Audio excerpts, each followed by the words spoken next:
second. Before you do, hey, Ira, before the last thing we get to on the clerk's report, can you please just lead us in on that one? There's something happening.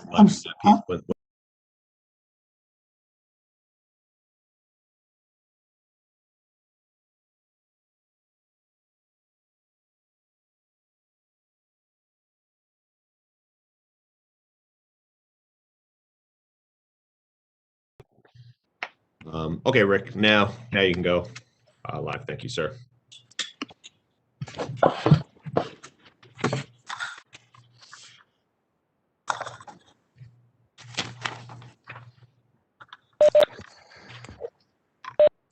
Great.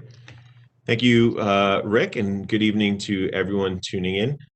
Thank you so much for joining us. This is the Township Council regular meeting for March 16th, 2021. This regular meeting of the Council of the Township of Montclair is being broadcast live on Channel 34 and is streaming live on the Montclair TV 34 YouTube channel. It is available on demand and can and will be rebroadcast. Please join me in the Pledge of Allegiance. Pledge allegiance to the flag of the United States of America, to the republic for which it stands, one nation, under God, indivisible, with liberty and justice for all. All right. Madam Clerk, roll call, please. Councillor Cummings. Present. Deputy Mayor Fairlock. Present. Councillor Price Abrams. Here. Councillor Russo.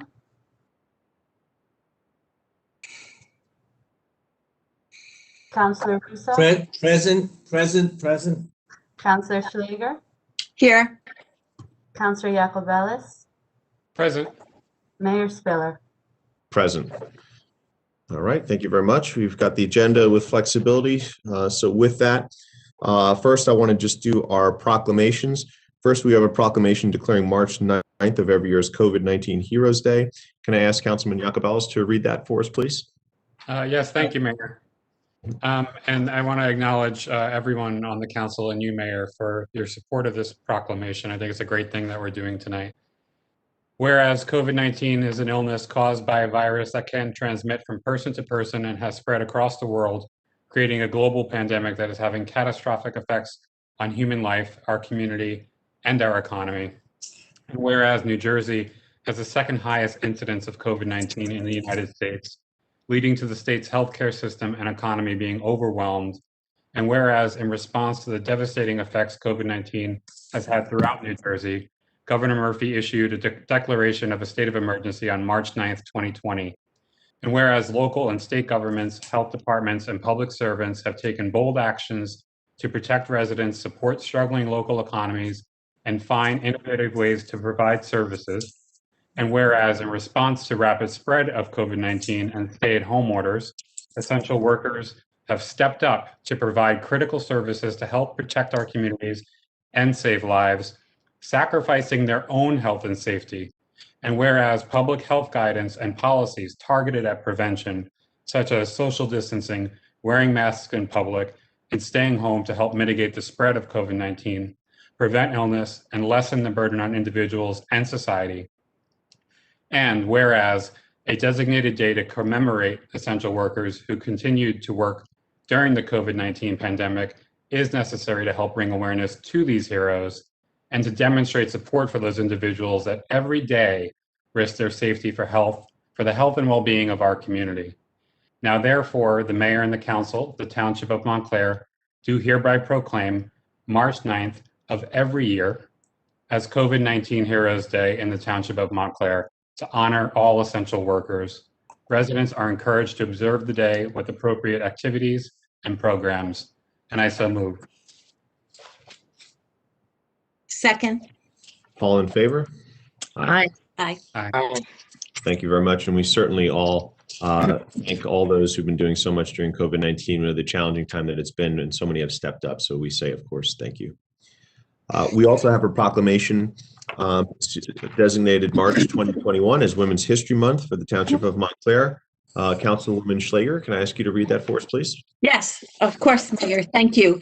Whereas American women of every race, class, and ethnic background have been instrumental in building our nation in countless recorded and unrecorded ways.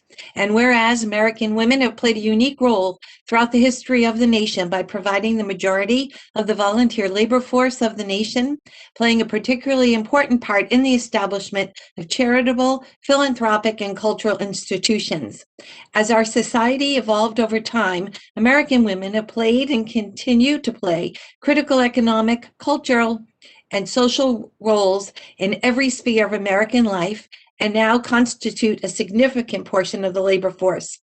Despite making up over half of our nation's college graduates and nearly half of the workforce, too many women continue to feel the weight of discrimination on their shoulders as they face pay gaps, discrepancies in health insurance, or inadequate options for family leave. And whereas Women's History Month is a time to remember those who fought to make the freedom to fully participate in our society as real for our daughters as it has been for our sons.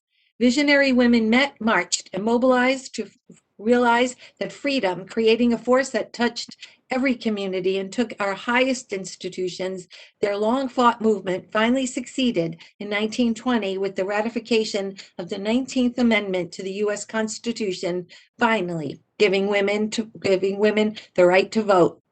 And whereas American women have been leaders not only in securing their own rights of suffrage and equal opportunity, but also in the abolishment movement, the emancipation movement, the industrial labor movement, and the civil rights movement, the peace movement, all in an effort to create a more fair and just society for all. And whereas throughout our history, women have been among the patriots who have defended our land and liberty from every enemy. Many women have served in the military in occupations from pilot to nurse and in both peacetime and in war. The number of women serving in the military and thus the number of women veterans continues to grow, and they continue to enrich our country and civilian life as they bring their skills and patriotism to bear in communities across America. And whereas, despite these contributions, the role of American women in history have been consistently overlooked and undervalued in the literature, teaching, and study of American history. And whereas, even having fully reached the White House and our new Vice President, Kamala Harris, women are still not fully or adequately represented at the top tables of organizations, corporations, nor on local governing bodies or in state and national houses of government, and are therefore not being heard or listened to, leaving a woman's very important perspective unprecedented when corporate policies and decisions on local, state, and federal laws are being made. And whereas the Montclair community leaders are working to shine the spotlight on Women's History Month, celebrate women's empowerment, and focus on women in history who fought for our rights and whose lives changed the course of history. And now, therefore, the mayor and the council of the Township of Montclair do hereby proclaim March 2021 Women's History Month in the Township of Montclair, New Jersey. And I so move. Second. All in favor? Aye. Aye. Well said, Councilman. Thank you for reading that on behalf of all of us, and certainly sentiments that we all fully agree with and share. So thank you so much for that. My pleasure. Next, as we move through gender flexibility, I am really pleased tonight to welcome two individuals who have been, I know, just doing a tremendous amount of work on behalf of all of us who are, I think, really appropriate, as Councilman Yacobelis read the COVID-19 Heroes piece. Really a nice tie-in that we've got two individuals who are volunteering to give so much of their own time to try and connect with so many of our other residents as part of the Mayor's COVID-19 task force that was put together. They have been co-chairs doing a wonderful job. We've got David Pascrell and Shante Palmer, Montclair residents who, again, go above and beyond in normal times and certainly have here during COVID. I'm excited. We're excited to hear from them tonight to give us a little overview of what has been happening with the task force, some of the pieces that they've been working on, some of the ways that they've been able to come forward and provide solutions to challenges that we've been facing, some of the opportunities that they have for people to become involved and engaged, and of course, some of the next steps that they are looking forward to working with the township on and all of us as residents as we move through and hopefully beyond this pandemic that we find ourselves in now. So with that, we wanted to give a few minutes for them to update all of us on the council and certainly residents at large. And I welcome David Pascrell and Shante Palmer. Thank you. Thank you so much, and good evening, everyone. I'm going to share my screen now. Great. David, you can Sure. now say something. Go ahead. Mayor Spiller, members of the Township Council, other officials, Tim, Brian, Ira. Shante and I want to thank you for the opportunity to provide a brief update on the accomplishments of the COVID-19 Recovery Task Force. We'll keep it brief because we wanted to be invited back at some point in the future, but there are some good things to report. The mayor organized the task force in late 2020. We had our first meeting on November 17th. The task force really was conceived by the mayor as a voluntary, informal group of residents of the township who could put our talents to use to help residents, nonprofits, and small businesses through the many challenges that COVID has presented. The task force acts as a complementary resource to assist the community. It was created as an additional resource for the township. The township, the task force really was asked to figure out what more can the community be doing beyond what the mayor, what the township council, all of the professionals are doing on behalf of the township. And so we set out to do two things. We're serving as a resource of information about programs and initiatives in all three of those areas for residents and nonprofit groups and small businesses.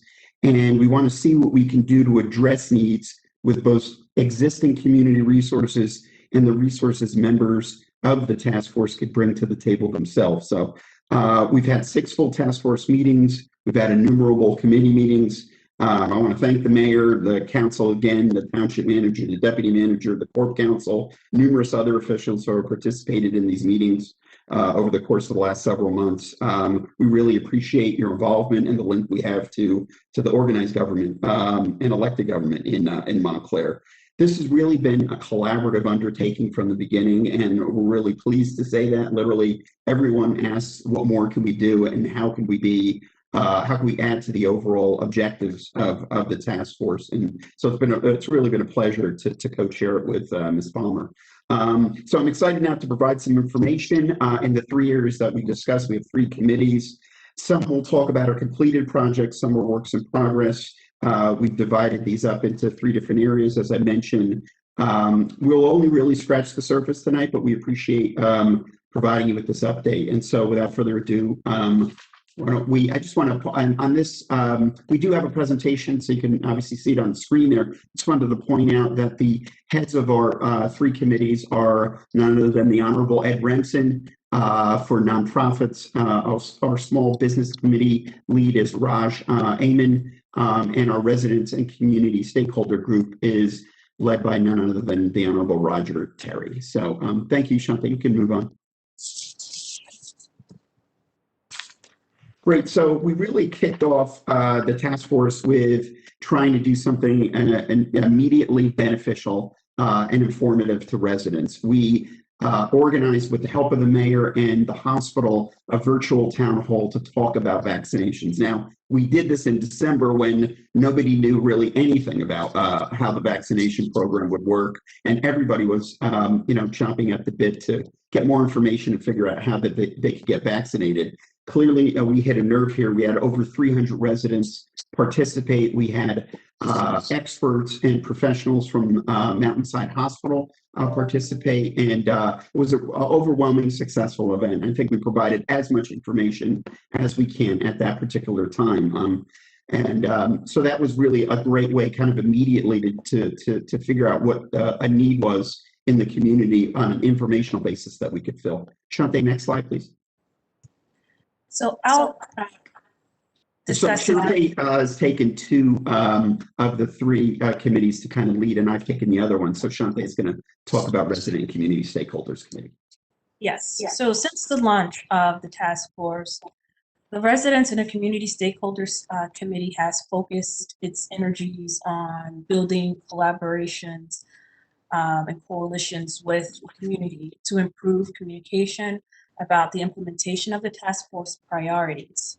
So much of these energies centered around the Gateway to Vaccination campaign, which focused on the needs of our most vulnerable older citizens, especially those who were and are unable to access the digital communications technology initially required as the means of securing the COVID-19 vaccination appointments. The committee and its partners, the Montclair Gateway to Aging in Place and the Montclair Public Library, secured a micro grant from the Montclair bid. And that paid for sending snail mail to 728 residents who fit that profile. Since the mailing went out, approximately 9% of the target population has responded to our campaign.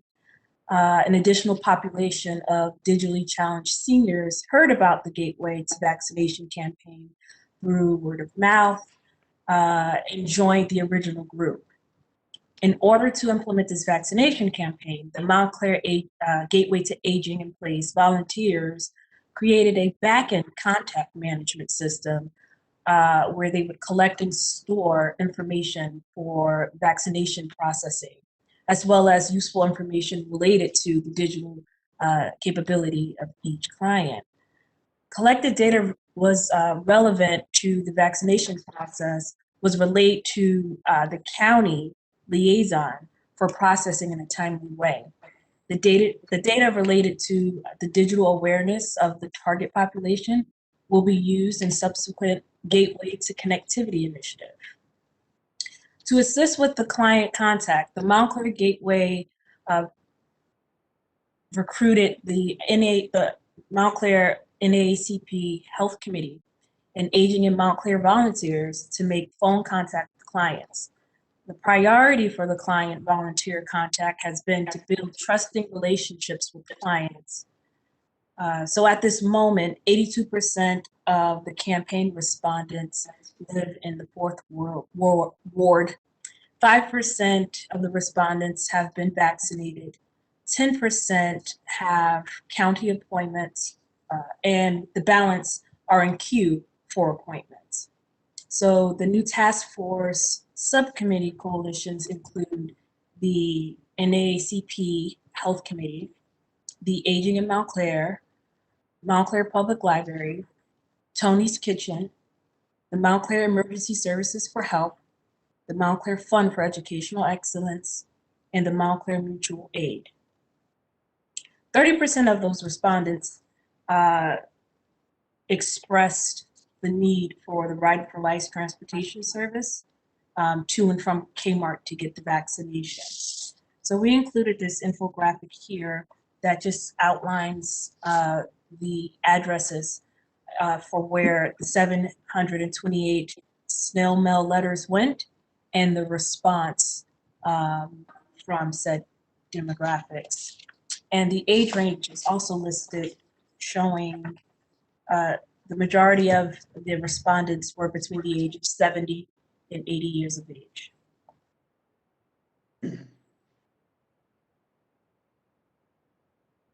Thanks, Shante. I'll do the Small Business Committee quickly. So we didn't have a list of all the small businesses in the community. We tried to put that together kind of from scratch.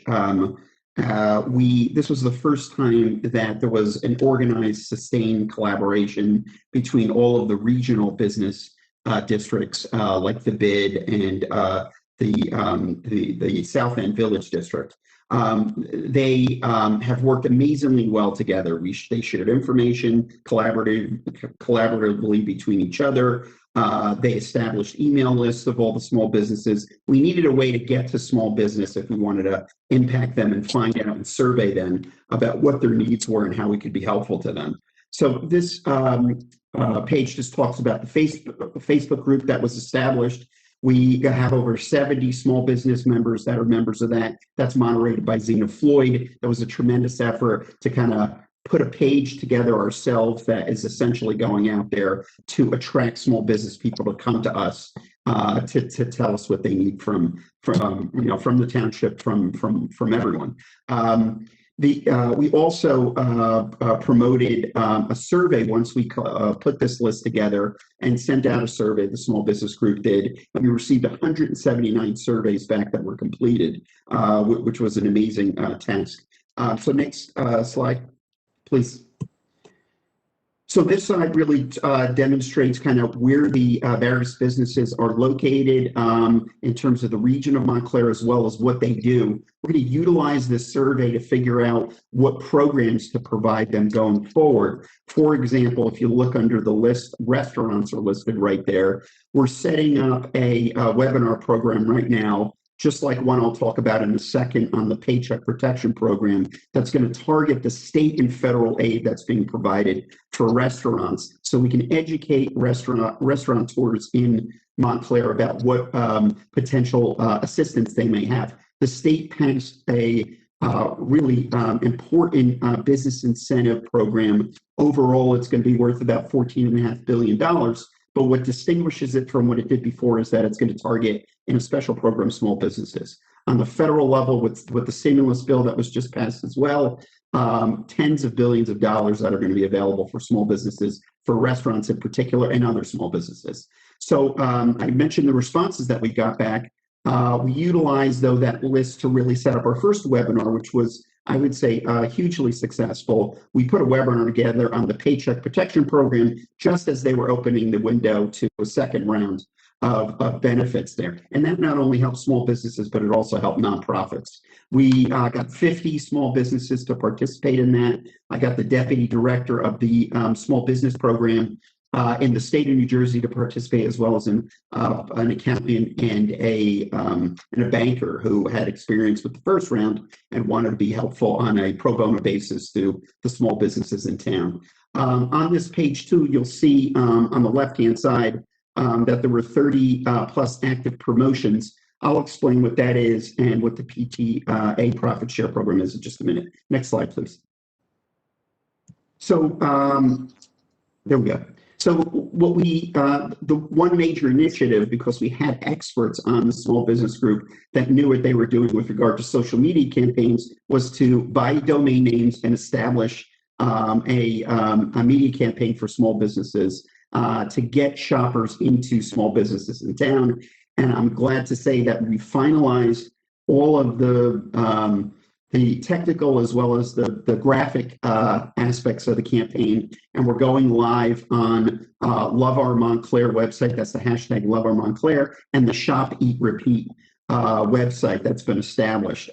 So it's an initial campaign concept with a logo design that was created by LHB Group. LHB Group is just Lynette Brubaker. She happens to have her own firm, and she donated her services to put this all together, along with others on the Small Business Committee. They put together a new consumer website, so we'll be directing consumers to small businesses, and that was put together by Raj Aman, the lead for the group, and also he owns his own company, Team Ventures, which he's donated time and material and money to the effort. And then I want to talk about the 30 active local promotions. One of the best ideas that we came up with was to go to businesses after we surveyed them and said, hey, do you want to put a promotion on the website? And so we have 30 promotions for various businesses on the website. We have a QR code that you can actually scan when you're going into a business. We've just purchased I guess they call them door hangers or door stickers. And so we'll be able to link up the websites with promotions with actual shoppers that are moving around Montclair, which I'm just, tremendously pleased with. Look how professional it looks. It's just amazing. So the window clings, as I mentioned, is kind of, we just purchased those and we'll be distributing those to small businesses. So this really, campaign is really intended to transition to a longer term plan. We want to integrate more what we want customers, both inside and future customers, both inside and outside of Montclair, and link them up with small businesses in town. And so this is our way of doing that. We hope it blossoms into something that's more of a larger Montclair economic development initiative. Next slide, Shante. Thank you. So I talked about the informational virtual event that we did. This was an event that targeted small businesses and nonprofits, because both were subject to PPP, the Paycheck Protection Program grants. And and loans. And so we had 50 plus businesses, just amazing. We're going to do additional webinars that are going to focus on 3 particular areas. One is the stimulus bill that just passed the Congress and how it's going to help small businesses. I think there's $30 billion in there for small businesses. We're going to do one, as I mentioned, for restaurants. And then we're going to focus one completely on what the state's doing to promote and to provide business incentive for small employees. Governor Murphy just signed a major bill into law. So that's coming up in the next couple months. You'll see that. Hopefully, if you see Shopkeeper Repeat, check it out, link your page to it, and please promote it any way you can on social media. Thank you. Next slide, please. And Shante, I'll turn it back over to you.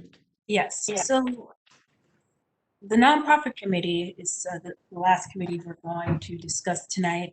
The nonprofit committee conducted a survey from a list of Montclair charitable, nonprofit, and religious organizations. A total of 62 organizations completed the surveys, with the response rate approaching 25%. The survey was conducted online from January 11th through February 22nd, 2021. And the methodology behind the demographics of respondents are listed here, showing that 73% are located in Montclair or in the local area.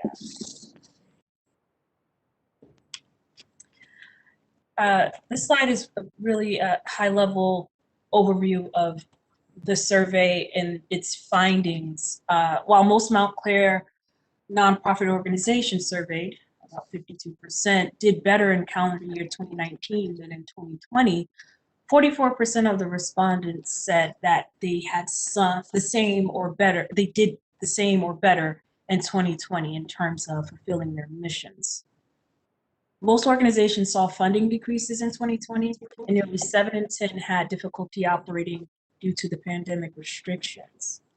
Nearly half, about 45%, received federal government support during the pandemic, and the pandemic had a negative effect on the financial health of communities served, but an even more adverse effect on the mental health of communities served. Only 27% of the nonprofits who surveyed in Montclair says their need for services will return to pre-pandemic levels within 6 months. But fully 57% expect to return to pre-pandemic levels of service within 18 months. Fully 69% say they will have the funding required to meet the needs of the future. And while most of the nonprofits representatives said they currently collaborate little with Montclair government, there's a very high interest in doing so. There's also very strong support for collaborating with other nonprofits with the preference for building or bundling services or working across a network of government nonprofits to better serve the needs of their clients. So the results of the surveys are listed there, but we wanted to highlight some of the top responses, and one of them is this one, listing that the top need facing their clients is more attention. Sorry, this is blocking.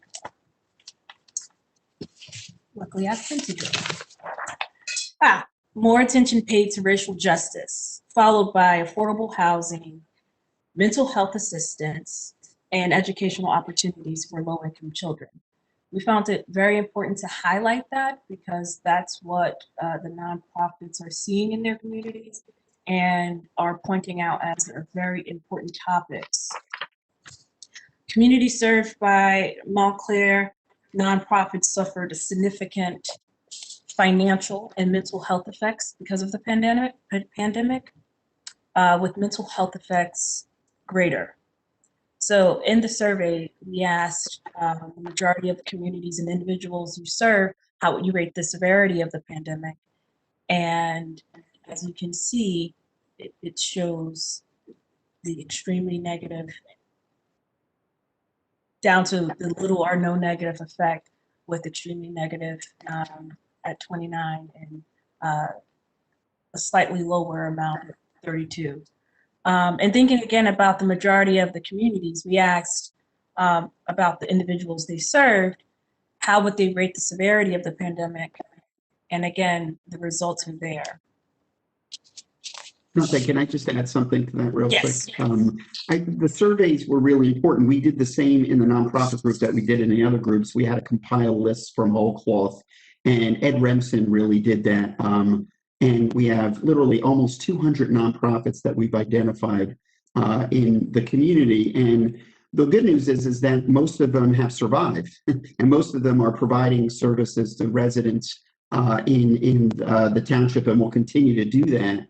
What we found kind of surprising is that there were needs that popped up that we wouldn't have normally thought would be high priorities necessarily for the constituencies they serve. So, really important information that we're going to utilize. But the survey in itself and compiling the nonprofit list was great because we were able to get to the heads of the nonprofit groups to invite them to the small business PPP webinar, and we'll be targeting nonprofits in various areas. For example, we have arts nonprofits that are eligible for money under the federal stimulus program, and so we're going to do a webinar that's going to be focused just on the arts and just on theaters. So that should be great. Anyway, Shante, sorry to deviate from your program.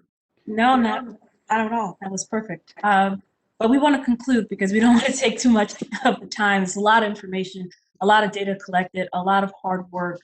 I'm very, very thankful for the task force committee members. The work they've done has been absolutely phenomenal. Thankful for David as well. Collaborative effort has really helped the committee and the task force see a lot of the initiatives through. So, David. Right back at you, Shante. Thank you. Thanks, everyone. If there's any questions, but if you we'll be glad to answer them, but we're just privileged to be able to do this and hope to present at some future point with some additional information. Thank you. Well, I just want to say a big thank you to both of you. Appreciate the presentation. I think a lot of important information there. I think, certainly it's interesting to see all the data that you guys have been able to kind of go through and look at and kind of utilize, obviously, for the work around COVID relief and the supports that can be offered. I think also just compiling some of the pieces, some of the things like getting all the businesses together in town, figuring out where they all are, all the contact information, no easy task, but really also love how you partnered with our bid and the other business areas and groups in town to kind of make sure there's direct collaboration. I think that's really been a great benefit as well. Certainly from the council perspective, I can share and say that we're also very appreciative that many of the initiatives and things that you've done, you cited a couple examples, but I know there are actually many more where the work you've done in public-private partnership or with partnership with other entities has been at low cost to the township. You've been able to maximize those dollars. So, kudos for really in difficult times. We all know the financial strains that we're under here as a group, as a township, but you guys have been very creative in trying to maximize how dollars are spent and used and finding funding sources that help get that done. So really appreciate that work. And I think, as you see those things kind of all tie together, while we know we've got the nonprofit groups and we also know we've got the small business groups and we've got the resident component, a lot of times they often overlap. And I think one of the more recent announcements in the work that happened through this was with Tony's Kitchen announcing their $670,000 grant that they got. Perfect example. Again, I know that, the pieces I've been involved with and the work you guys have done around that, was really bringing together, getting a grant. And I know it was not designed for exactly what we had here in Montclair. Usually it was a single entity getting, meals out, et cetera. But we were able to compile because of the great work you guys have done and Tony's Kitchen and others and, establishing these networks to show that we could get food out where it was needed most and convince those grant funders that, we'd be a good fit for this. And they came through saying, hey, listen, we're going to purchase meals from Montclair restaurants to provide meals to those in need through our nonprofits and tying that all together. Really just another great example, again, of how maximizing dollars, oftentimes outside dollars, to help our residents and community in need and also help small businesses and other entities. So I think it just all ties together in many ways. And you guys have been doing a ton of work around that. So interesting stuff, important stuff, great work. I also want to thank everybody who has been involved in doing this as members of the task force. I know you also have a lot of other individuals who pop in and out and offer expertise. I want to thank my council colleagues. I know many of whom, pop in and out to kind of hear what's going on, make sure, add a little flavor and perspective of where we are and what we're thinking. So I think really working well. So with that, I want to thank you guys for coming in, Shante and David, for giving us a little bit more of your time tonight, and really well done. So thank you both. Mayor, I'd just like to add one thing. I'm so happy to see my former mayor colleague in Remsen working with Roger Terry, our former deputy mayor. They have two great public officials serving in the past who are back serving us now as we go through this struggle. So we all got to pull together and do it. And I just wanted to say, Shante, if you need anything, my students at Montclair State are looking for something to do, more sort of an internship or whatever. So maybe we can get some of them involved. I'll give them a few extra points if they help with this. So let me know. We'll work on it. Shante and I are both with Montclair State, so we'll work together. Thank you, Mayor. Thank you, sir. All right. Well, thank you again, both. Appreciate your time tonight. Thank Thanks you so much, you both. Really appreciate it. Good evening. All right. Excellent. So with that, moving through, going to go into public comment, but before we do, I know I've gotten a number of reach outs about one of our items. So with flexibility, I think we'll address it right off the start. And that way we, just show everybody that this is what we're moving forward with. And certainly, as we've done multiple times before, we want to make sure everyone is protected on this. So with that, I want to move item 13, which is resolution R-21-046, which is a resolution extending the rent increase moratorium until June 30th, 2021. I know many of you, like me, have gotten calls about this, making sure we're doing it. So I so move. And I second that. Thank you. Second. It's been moved and seconded. And again, as I have noted, and just want to continue to just to get the information out there, we do continue to move this forward. We continue to move it forward with specific timeframes because our attorney has noted that it's more defendable in doing so in such a manner. So we continue to do it in that way, but we have remained committed to and will continue to extend it as needed, through the pandemic to make sure that no one is hit with a rent increase during that time. So again, this is again one of many that we've done in terms of extensions, and we continue to again, you're hearing from me, and without objection here, the will of the council, we will keep extending this as needed to make sure residents are protected through this pandemic. Any other questions, concerns, or comments on the resolution? All right, seeing none, Madam Clerk, roll call on this one. Counselor Cummings, Yes. Deputy Mayor Hurlock, Yes. Counselor Price Abrams, Yes. Counselor Russo, Yes. Schlager, Yes. Counselor Yacobelis, Yes. Mayor Spiller. Thank you very much. And now we're going to open it up to public comment in an effort to minimize exposure to COVID-19 and to maintain social distancing practices. This March 16th meeting of the Town Council and further meetings until the pandemic is over will only be available to the public remotely. Those who wish to participate now during public comment should dial into 408-418-9388. When asked to enter an access code, please enter 129-331-0216, then press pound. When asked to enter an attendee number, please press pound. When asked to state your name, please state your name and then press pound. Administrator will say when it's the caller's turn to speak, and the caller will hear 2 beeps. At that time, the caller will have an opportunity to make his or her comments. And Mr. Stafford, I will turn it over to you to manage public comments along with Mr. Finn. Thank you. Thank you, Mayor. Caller with the number starting 908-705. It is your turn to comment. 908-705. Please, for the record, state your name and do your best to keep your comments under 3 minutes. Hello, my name is Lily Quee. Can you hear me? Yes, ma'am.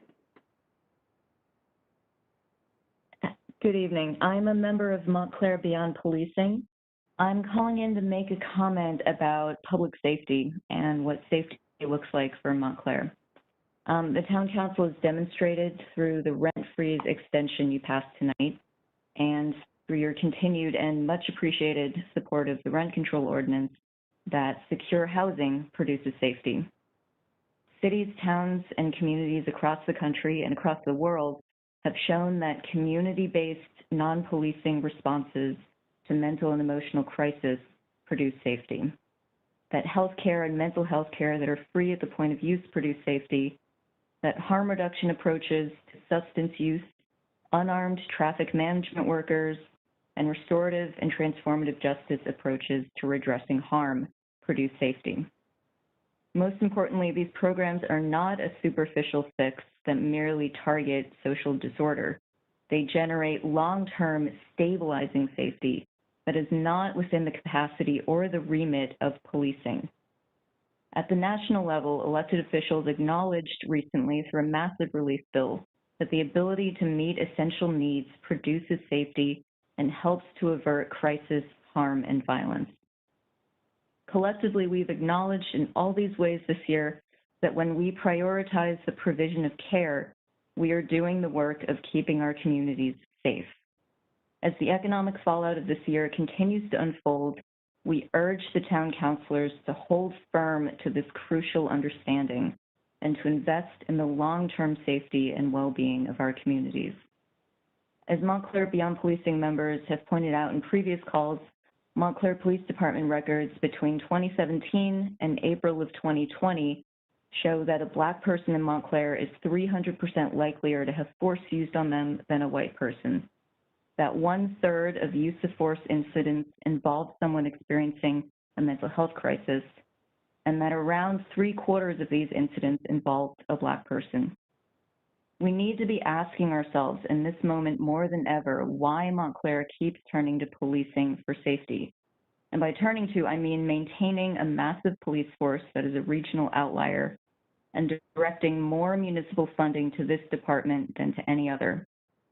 I'd like to end by asking the town council to clarify where in the 2021 budget process we currently are and when the public will have the opportunity to see and comment on this year's budget proposal. Thank you. Thank you very much. And from that ring, it sounds like you timed it just perfectly. But Mr. Stafford, I'm sure you could speak to that a little bit as well. But just I will note that the format will be what it has been for the last number of years, which is the departments will come forward, present their budgets to us virtually this year. And the public obviously will see that as part of that process and be allowed comments as is the case always. But Mr. Stafford, if you can shed a little more light, thank you.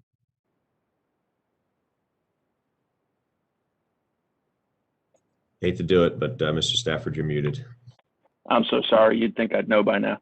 The only thing I have to add to what you say, Mayor, is that we are working very diligently on the budget. However, there are a lot of outside factors, including not the least of which is the American Rescue America plan funding that the township and or other entities impacting the township will receive, and therefore at present we haven't set the introduction date, but as soon as that is known, it will be conveyed not only to the council but also to the public, and certainly, as you mentioned, the Montclair Police Department will certainly present as it has done over the last several years. Thank you. Next up to comment is the caller with the number starting 973-747. 973-747. Please, for the record, state your name and do your best to keep your comments under 3 minutes. Good evening. This is William Scott. Hello, Mayor Spiller and council members. First, I'd like to thank you for passing the extension on the rent freeze increased moratorium. That's something that we just want to make sure we keep an eye on until things straighten out there. But I do have two other items that I'd like to, I'll ask the question and maybe you'll get to it on the agenda or comment now. But the first one would be the status of the decision of Judge Beecham vacating the January 15th court order. Will the Township of Montclair appeal that decision? Then my next question will be on, I think it's agenda item agenda item A, ordinance to amend section 347 zoning for the Township of Montclair. There's several changes throughout different sections of that ordinance which are going to be changed. The sections that are in question are 2, 18, 22, 23, 33, 39, 45, and 79, and also 82. Will there be a complete description of the changes per section tonight? And those are my two questions. Mr. Stafford? I will leave the litigation question to Mr. Karasik. The ordinance in item A was discussed at the last council meeting. If the ordinance is introduced tonight, then the the version will be posted again for the second reading and public hearing. To the extent that the governing body wishes to discuss it at length, again, it's more than welcome to do so.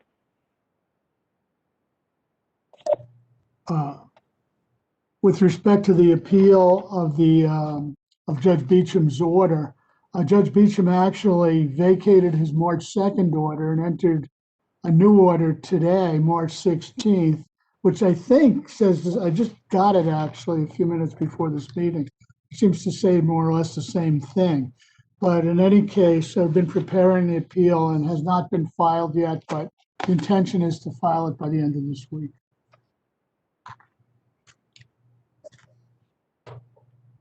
Mayor, can I just note for Mr. Scott's question too? Mr. Scott, just so you know, when you're looking at that ordinance, anything that's underlined is an addition and anything that's crossed out is a deletion. So that should help you in terms of tracking the changes. Thank you, Councilman. Thank you, Councilman, Attorney, and Manager. Mr. Stafford?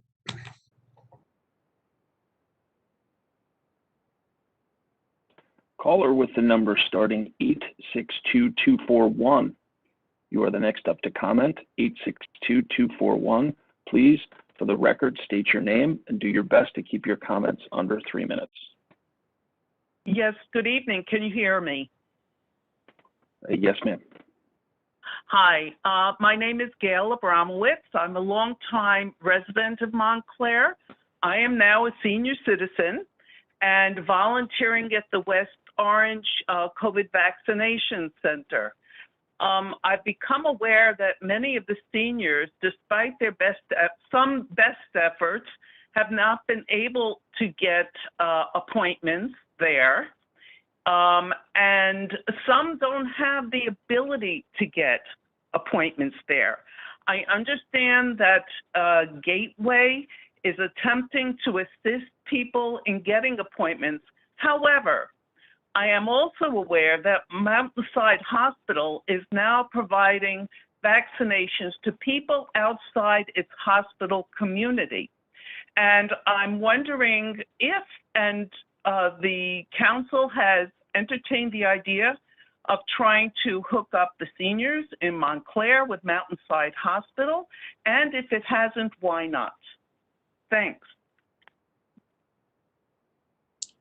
Okay, thank you very much. And I'll just say to that specifically, not only hooking up with Mountainside, I will say directly that the township has received allocations of the vaccine, and through our health department, and Mr. Stafford can elaborate if he so chooses, through our health department has literally initiated a plan to go out and has been, I would argue, pretty successfully. So a number of residents in different areas that have utilized the program, but has been out vaccinating seniors in areas where we have high density number of seniors, whether that be apartment areas or other places.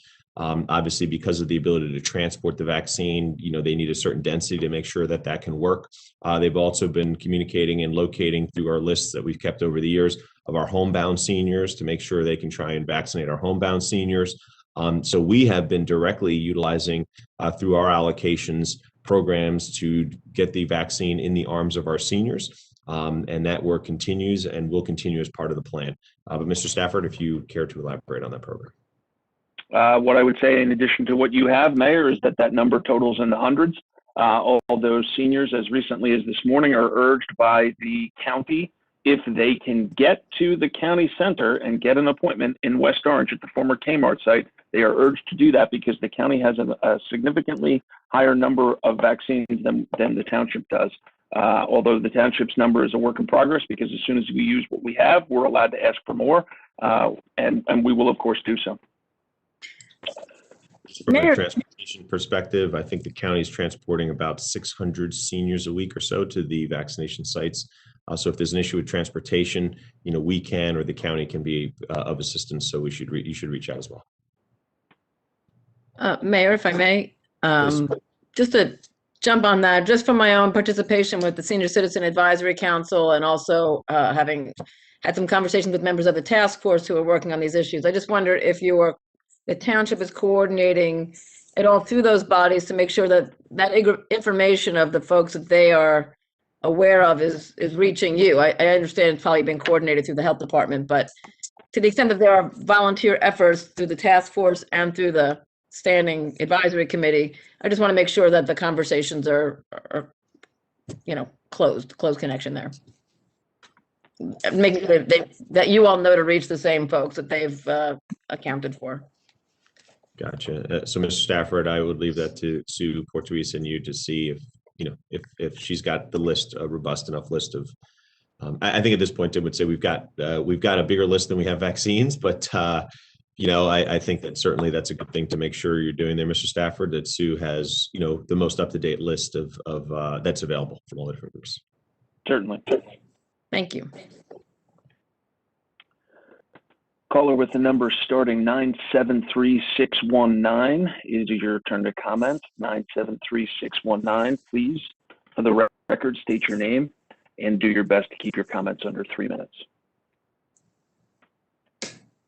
Good evening, Mayor and Council. This is Ahava Felicidad, President of the Tenants Organization of Montclair Advocacy Group. I hope everyone's doing well. Looking forward to spring coming soon. Calling in tonight to give some thank yous. First, to thank you for that very quick introduction at the beginning of the full approval of the rent freeze extension.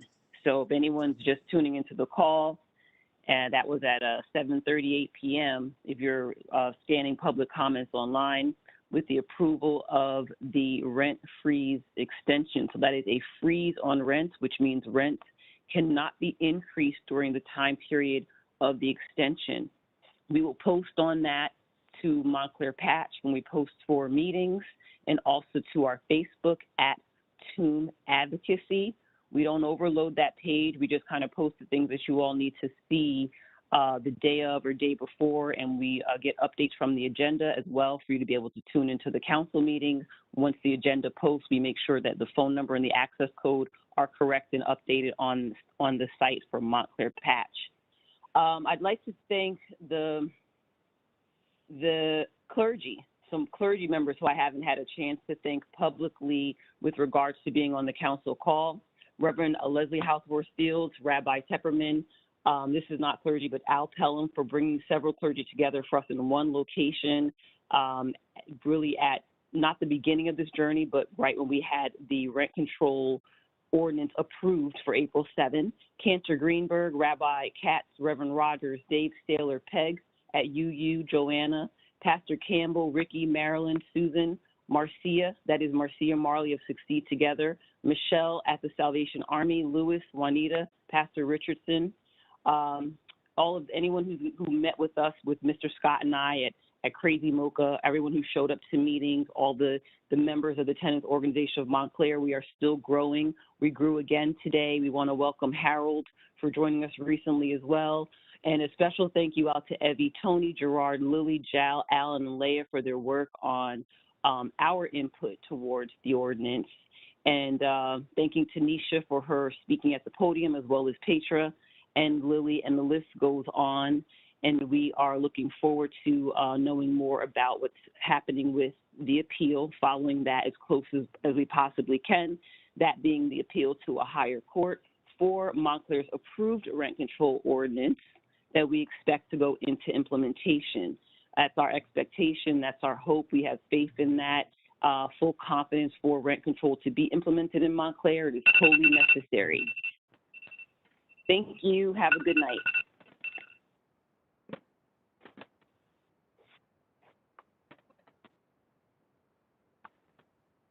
Thank you. Caller with the number starting 973820. It is your turn to comment. 973820. 820. Please, for the record, state your name and do your best to keep your comments under 3 minutes. Good evening, Mayor and Council. It's Toni Martin. I'm, as you know, one of the officers of the Tenants Organization of Montclair. I also want to say that I work with Succeed Together. I administer their tutoring programs. And I was struck by the COVID committee's finding that, yes, it's glorious that all of our nonprofits are still standing at this point through the pandemic. And I know through my work in that field that, yes, they are still standing, but skin of the teeth in a lot of cases. And I think it's none too early to begin thinking about post-pandemic times and how we will help these nonprofits strong. I think that's a parallel point can be made about tenant housing. I applaud, I thank you, bless you for extending the rent freeze. But someday, some beautiful day when we're not dealing with the COVID crisis anymore, we are definitely going to need that rent control ordinance. So it's imperative that we do everything possible to keep that struggle going. Thanks so much. Good night.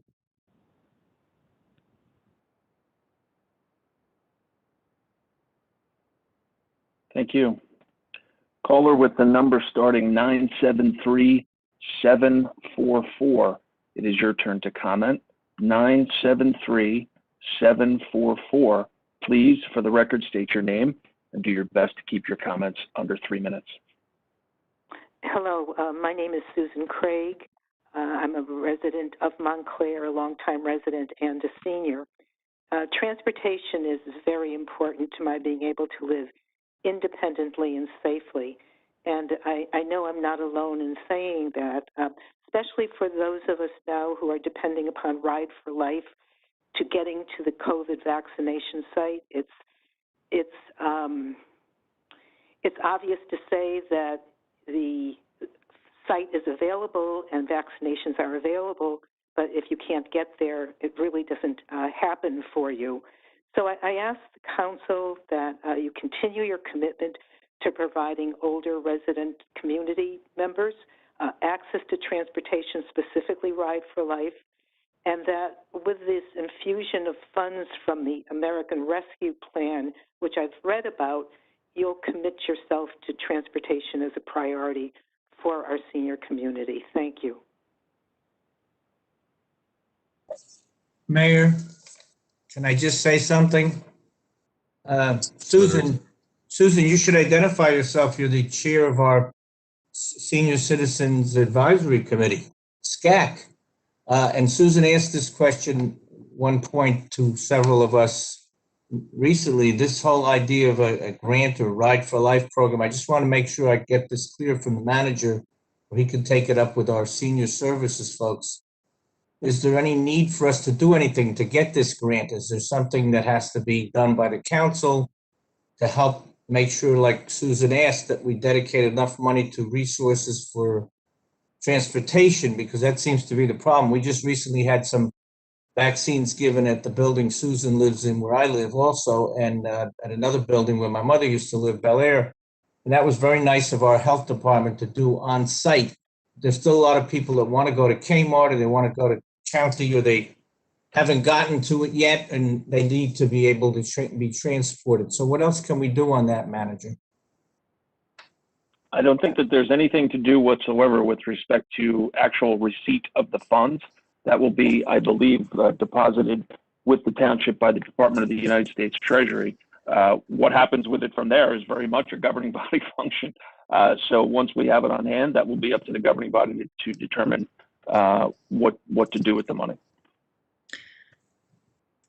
Excuse me, Manager, if I could follow up with a question. I think there had been, as I understand it, an ongoing program that was for seniors to use the bus, the senior bus, that money, you can clarify this, but I think this is what Susan Craig was referring to, and that there was something of a contract to redirect the services to the use of residents that may have exceeded the senior community alone. I don't remember all the terms, but is that still somewhere in the works, or has it been finalized in some manner? It is in the works. We have a proposal from Meadowlink, which is the provider, and it's being reviewed right now, and I expect that it'll be perfected shortly. I have no reason to think that the services will not continue to be offered. Okay, thank you.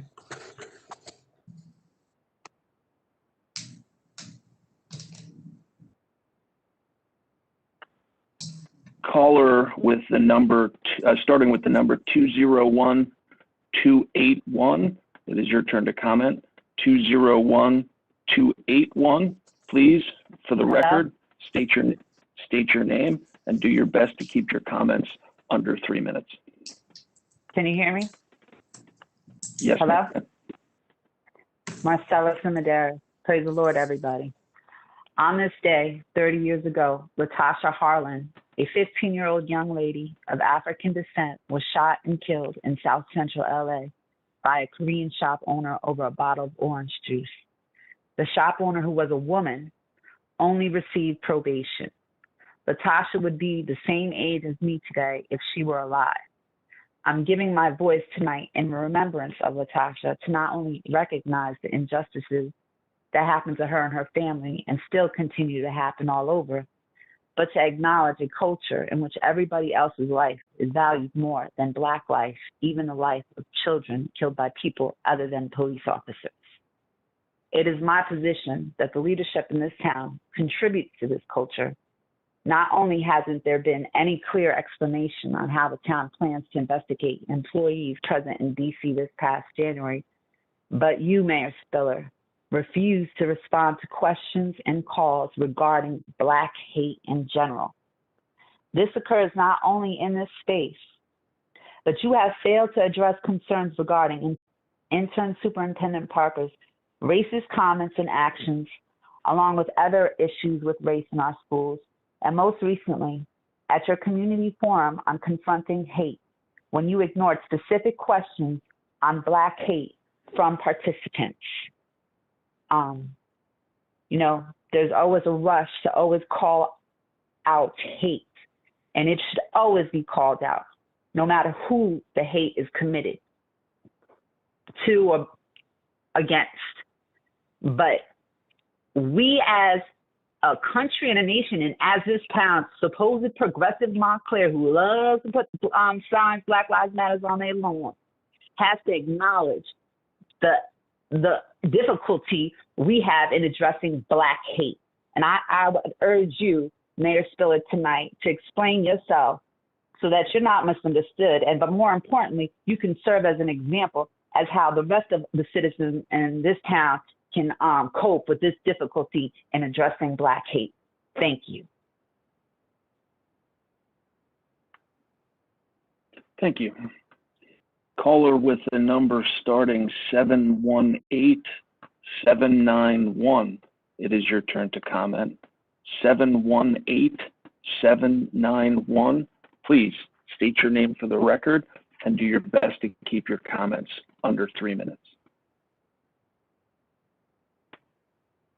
Hi, my name's John Sherman. And I've been in the third ward since 2000. Geez, I'm just reacting a lot to that last call. And I'm also a member of Montclair Beyond Policing. And Lily from our group really said it sort of perfectly. I can't really add to anything she says. What I would like to do is just ask for all the counselors to seriously consider, actual structural changes that we can make in our government. I think there is a lot of agreement about both racial and social justice being important goals, as was reinforced by the Mayor's COVID-19 Recovery Task Force, that was a great presentation. Thank you. But there is a broad support to govern better and differently than we're doing it now. And so we really need to think about, not business as usual. How do we actually make some structural changes? So, we don't need to be beholden to current power structures, police unions, whatever. We have to be the people that we say we are.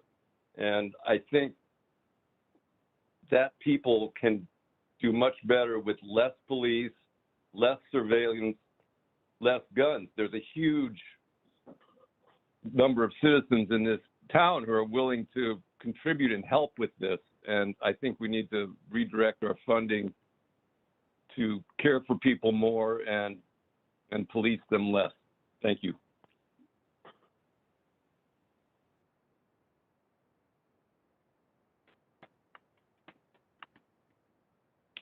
Caller with the number starting 917-744. 917-744. It is your turn to comment. Please, for the record, state your name and do your best to keep your comments under 3 minutes. Thank you. I certainly will. As I know you must be, as I know you are aware, and the COVID task force touched upon this in their excellent report. The lack of internet connectivity among many older adults in this town has made it difficult for them to access information regarding COVID vaccinations. And this disability will have negative effects beyond the pandemic, as the homebound will be more dependent on telemedicine services as they age in place. Now, I note that the ARP recently enacted by Congress, Montclair will receive support of approximately $3 million. And what I want to ask is, will the council consider investing any of this to enhance the internet connectivity of our older citizens?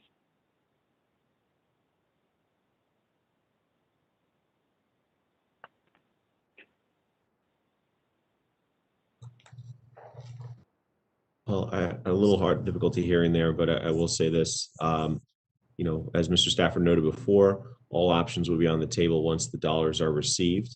Certainly, we all know the structural budget deficits that we face now from lost revenues. I'm sure that will be a top conversation point, but the work that we have done and will continue to do around internet connectivity, it's been a conversation specifically with regard to the variation that exists, and I know there's a lot of public-private partnerships that can help address that as well. So it will be, I'm sure, as all topics of conversation on how to spend those dollars for sure. Mr. Stafford. Caller with the number starting with the number 917545. It is your turn to comment. 917545. Please, for the record, state your name and do your best to keep your comments under 3 minutes. Hi, John Van Wagner calling. Just calling in to express my and the community's profound appreciation for the service that our police department does for the Montclair community. I think it's that many are unaware of the social activism that the police department is involved with, the PAL programs, and the many inroads into the community that they make on a day-to-day basis. I think they do deserve profound credit from all of us, not just for protecting the community, but for involving themselves in the community and for making improvements in the community and with everything that they do. Thank you very much.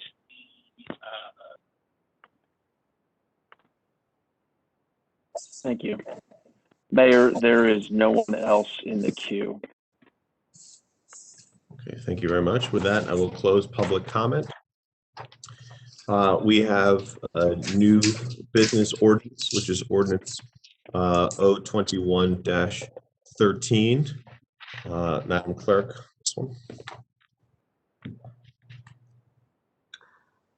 Ordinance O-21-03, It's an ordinance amending section 347, zoning, code of the Township of Montclair.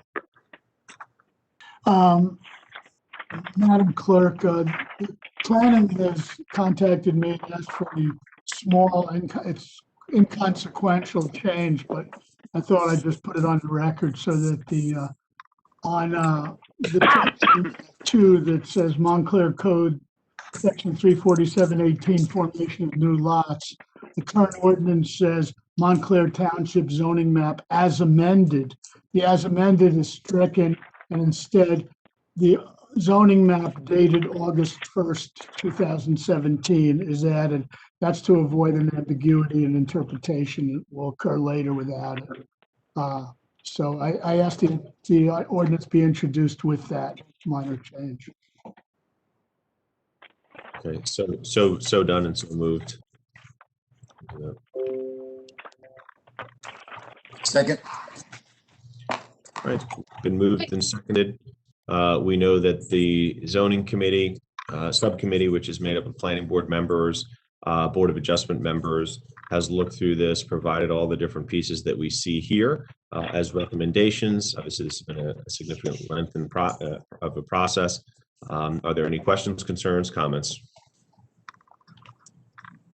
Mayor, I have one small question. Under the definition of board, it seems to say that it would refer to either the planning board or the board of adjustment of the township, I guess, depending on where it's used throughout the document. And I just thought that was less than clear, that at any given place, it just seems like they could be used, perhaps acronyms for each of those throughout the document, but to say that board refers to either two different bodies doesn't seem perfectly clear. I can address that. Please. Both the zoning board and the planning board have jurisdiction over most of the provisions of the zoning ordinance, depending upon the nature of the application. So it might be either board that's interpreting the particular section. So the board's left, the definition of board is left to be able to, whichever board happens to have taken jurisdiction over the particular application. So in reality, it's never an issue in interpretation. Okay, all right, thank you. Sure. Any other questions, concerns, comments? Yes, Mr. Mayor, I'm sorry. Sorry, yep. So I'm trying to get a little bit more clarity on the setback for this, and in terms of, potentially any unintended consequences with single multifamily dwellings or subdivisions. Basically, is there a new possibility of lots being created where those new lots most likely, will be located? And I asked that question. I know a while back, there's a house on Washington Avenue that was R1 zone, but it was split. And you could tell now that, the house that was originally there fits on the land, but then there's a really narrow piece of land that, there's a garage up and they're supposed to build a house, and I have no idea how they're going to put a house there. So basically my concern is, how is this going to impact setbacks? As I understand it, Mayor, through you, there are no changes to the setback requirements. The only change is that currently each zone district includes an explanation for how the average front yard setback is measured, and the draft ordinance has added a definition for average front yard setback in the definitions section so that it doesn't have to be repeated in each zone district. And that is, I'm quoting literally or verbatim Ms. Talley from a previous email that she had written on point. Okay. Thank you for that. I'll just add, Mayor, if I can too, just, so that was something that I had followed up on with Director Talley earlier today. And I did ask the question, Councilor Cummings, in terms of the potential for any new lots. And she assured that this does not allow for that. Any other questions, concerns, comments? Seeing none, Madam Clerk? Counselor Cummings, Deputy Mayor Hurlock, Yes. Counselor Price Abrams, Yes. Counselor Russo, Yes. Counselor Schlager, Yes. Counselor Yacobelis, Yes. Mayor Spiller. Yes. Thank Next, we have, thank you, we have our consent agenda items. Items 1 through 10 are consent agenda items. Previously discussed, but anyone wishing to pull any items? All right, seeing none. Mayor? Yes, did somebody say something? I just want to point out, items 2 and 5 were withdrawn from the consent agenda, given that the items were redeemed, so they no longer exist as previously provided to the governing body. Yes, that's indicated on the agendas that hopefully everyone has, but thank you, yes. So seeing no requests for holdouts, are there requests for any to be held out? Ms. Price Abrams, which one would you like to hold? I can't hear, I think you're muted. If I might ask a brief question, I wonder then it could be folded in. Sure. Actually, there's two with regard to council that we retain. We've had to grow, this is number 8. So we just had to raise the amount from 25,000 by 55,000 to a total of 80,000. I think that might be the same number on both. And I don't remember if Mr. Karasik already addressed this in the previous one, but I think basically it's because we've had many more appeals than we anticipated. It's just such a sizable difference. Is that the whole story? That's exactly correct. That's exactly correct. What we try to do when we let these professional services contracts in the previous year is forecast what we think is reasonable. And inevitably, almost across the board, we come back to the governing body at some point during the year because we try to be as conservative as we can. We like a not to exceed limit amount that's reasonable and that makes sense, but we try to be as conservative as we can. I'd like to come back candidly and have the governing body raise the not to exceed limit rather than have a ballooned not to exceed limit. In this instance, for various reasons, not the least of which are the circumstances caused by the pandemic, which is constraining folks, I believe, to file appeal, both homeowners and businesses, but also, candidly, and I'm ashamed to say, as the result of attorneys, predatory attorneys, seeking out clients saying, hey, this is the time to do this at no cost to you. We have suffered a higher number of appeals and other tax court matters that we did not anticipate, and therefore the two items are being increased. Though, again, as I was noting before, it's almost a certainty that we would have come to the governing body seeking to upwardly amend at some point, just not usually this early. Okay. Well, I don't need to pull them out, but thank you for that explanation then. Okay. All right, Madam Clerk, roll call on items 1 through 10, again, 2 and 5 being withdrawn, please. I'm sorry, Mayor, I didn't hear a second. I'll second. I actually seconded it. Deputy Mayor Hurlock seconded it before, but that's okay. I'm sorry. No Okay. problem. Counselor Cummings, Yes. Deputy Mayor Hurlock, Yes. Counselor Price Abrams, Yes. Counselor Russo, Yes. Counselor Schlager, Yes. Counselor Yacobelis, Yes. Mayor Spiller. Yes. Next, we have Resolution R-21-044, authorizing payment here. Gina DeVito for providing Municipal Prosecutor Services 2020. I so move. Second. Questions, concerns, comments? Seeing none. Roll call, please, Madam Clerk. Counselor Cummings, Counselor Cummings, Yes. Mayor Hurlock, Yes. Counselor Price Abrams, Yes. Counselor Russo, Yes. Counselor Schlager, Yes. Counselor Yacobelis, Yes. Mayor Spiller. Yes. Next, we have Resolution R-21-045, resolution to pay Maite Gaeta, providing municipal prosecutor services 2020. I so move. Second. Madam Clerk, questions, concerns, comments? Madam Clerk? Counselor Cummings, Yes. Deputy Mayor Hurlock, Yes. Counselor Price Abrams, Yes. Counselor Russo, Yes. Counselor Schlager, Yes. Counselor Yacobelis, Yes. Mayor Spiller. Yes. Next, we have a resolution authorizing acceptance of an Essex County Division Senior Services Grant. That's R-21-047. I so move. Second. Questions, concerns, comments?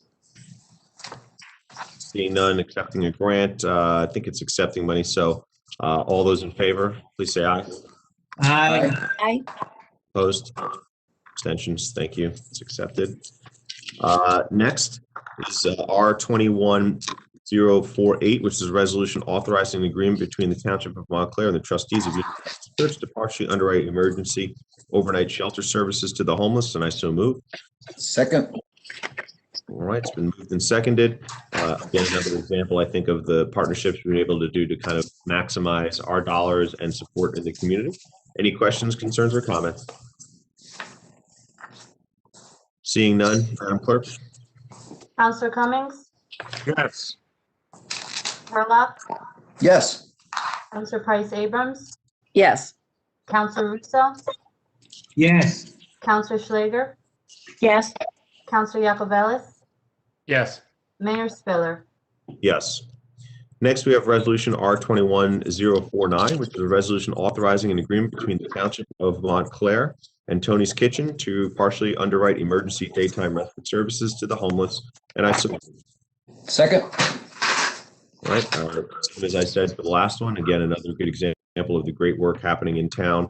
And again, our efforts to partner with our nonprofits and other community entities to provide these services.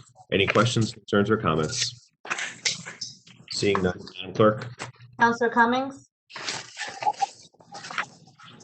Deputy Mayor Hurlock, Yes. Counselor Price Abrams, Yes, and I just want to thank these organizations for their really stepping in the way the mayor is describing. I think it's a critical part of the community response. Thank you. Counselor Russo, Yes. Counselor Schlager, Yes. Counselor Yacobelis, Yes. Mayor Spiller. Yes. Next is Resolution R-21-050, resolution authorizing a shared services agreement between the Township of Livingston and the Township of Montclair for provision of certified municipal court administrator services, and I so move. Second. Any questions, concerns, or comments? Councilman Yacobelis, Comment, Mayor. please. Yep. I just want to comment that I did ask Mr. Stafford. I did ask Mr. Stafford just a question around capacity, and he confirmed that this decision will have no impact on the capacity of the court. So I just thought it would be beneficial for the public to be assured of that. Thank you. Mayor, may I ask a question also, the manager? Councilman Russo? Yeah, I know we have our own court needs, and we sometimes hire outside people to do substitute work for our judge. So what we're doing here is not going to impact us, Councilor Yacobelis asked, right? It's not going to impact us, or do we need to hire people outside at times, and we're still doing that? I think you're talking about two different things, sir. It is true that if the judge or prosecutor or public defender has a conflict, a substitute may be brought in. That's not what this is. This is akin to the shared services agreement we as a township engaged in June of 2020, where for various personal and confidential reasons, we needed the services of a tax collector, and we hired South Orange's tax collector. They shared with us. We paid the employees per diem rate plus benefits, etc., and we got through sufficiently, more than sufficiently, frankly. In this instance, a neighboring township was in significant need given their own personal and confidential reasons. And therefore the vicinage, Essex County vicinage in Newark, directed that we share what we had, which essentially was a sufficient redundancy. And there is very little, if any, impact on our court whatsoever. But it has nothing to do with the judge, and it will not result in a hiring need at all. Thank you. Thank you very much. Councilwoman Price Abrams. Yeah, thank you, Mayor. I really just wanted to acknowledge that this is, it's not new at this time, it's being renewed, but as a shared services agreement, it's the kind of thing I know we want to look for other opportunities. This is a particular thing with personnel. You know, I don't know the status right now we have with, for example, Glenridge and the fire department. Is that still an active example of this? You know, so the kinds of things where we could try and find efficiencies and, you know, on scale and such. So I just wanted to flag it and acknowledge it and thank you for, you know, creating these opportunities where we can maybe find some savings. Yeah, Glenridge is still going on. Another year, we got to try and do a new negotiation, I think, a new contract, right, manager? That's correct. It is coming up. I wouldn't say shortly, but it is coming up.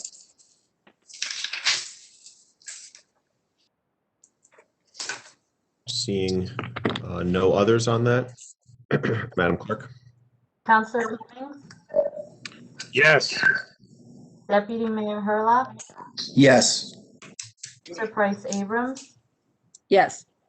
Councilor Russo, Yes? Councilor Schlager, Yes. Councilor Yacobelis, Yes. Mayor Spiller. Yes. Next, we have resolution R-20-1051, which is a resolution to amend the 2020 temporary budget, and I so move. Second? Moved and seconded. Questions, concerns, or comments? Mayor? Who's saying that? Councilor Russo, just, Councilman Russo? yeah, I'm trying to look through all this. This is the amendment to what we had done for 3 months, right? Now we're coming up at the end of 3 months. We will have to extend a temporary budget again, manager, or? Well, it's certainly hope not. The original plan, of course, when the governing body adopted on January 5th by resolution R-21-001, the temporary budget, was to introduce and adopt the budget by this time.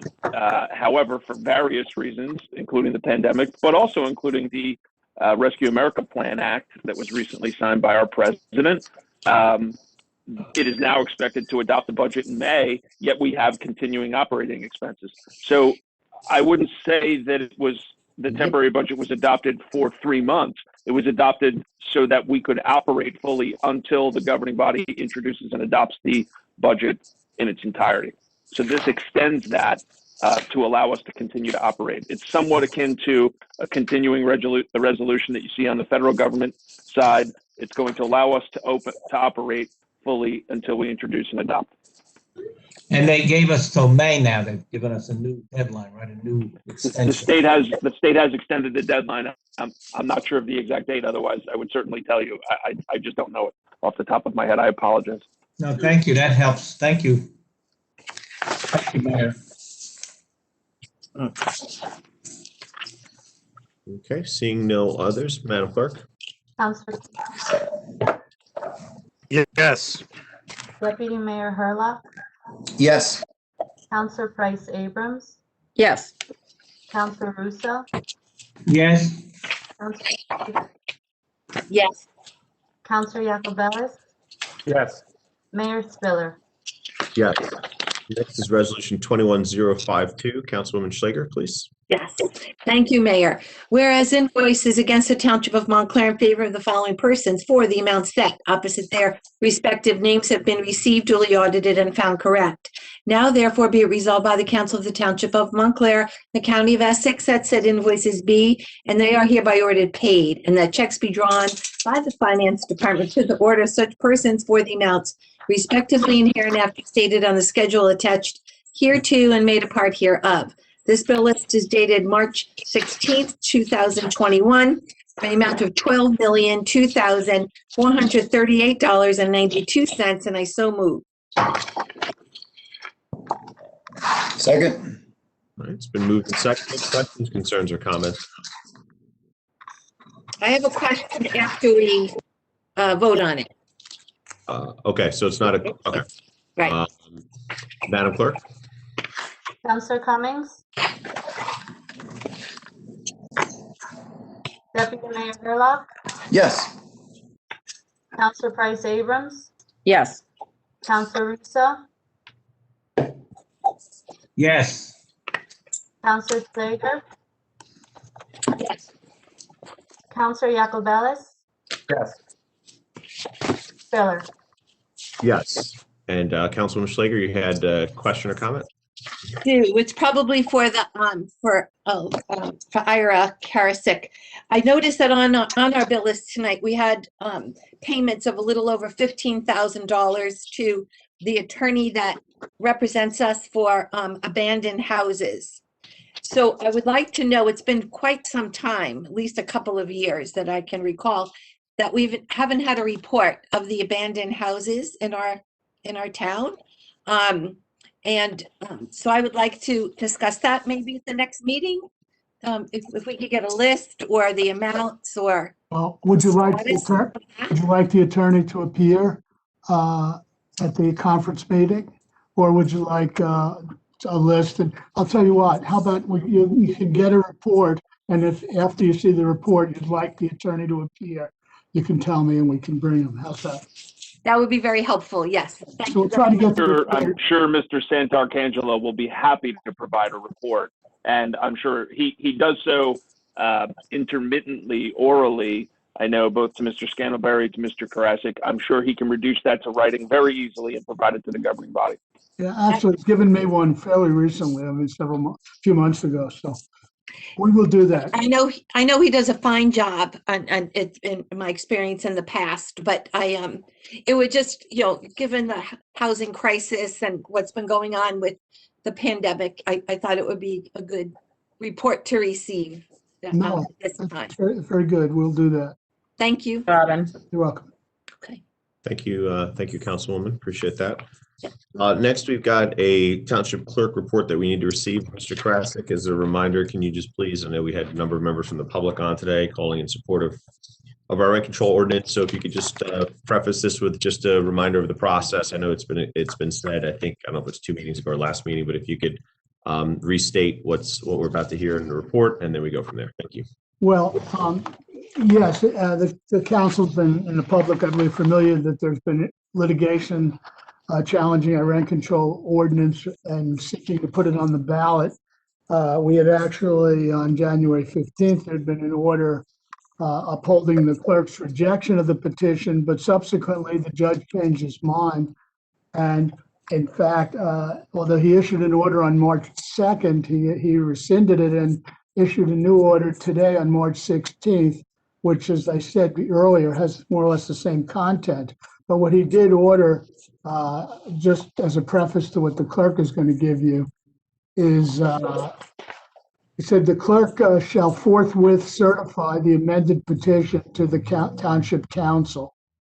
And it says next, the clerk shall direct the Township Council to consider the amended petition within 20 days pursuant to the statute.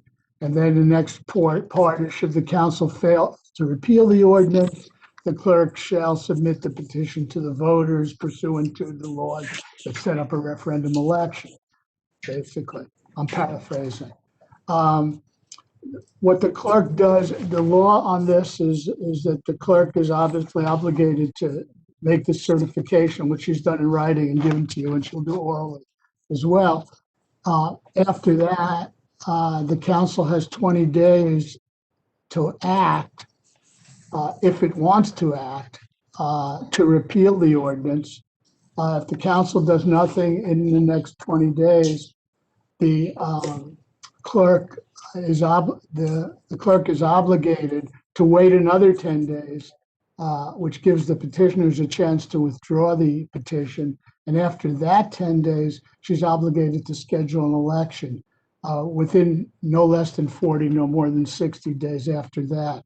Now that comes out to somewhere around the last 10 days in May and the first 10 days in June. So if an election actually is going to occur based on this, that's when it would occur, and it would be a special election. But at this stage, she's initiating the process by certifying the petition to you as the court ordered.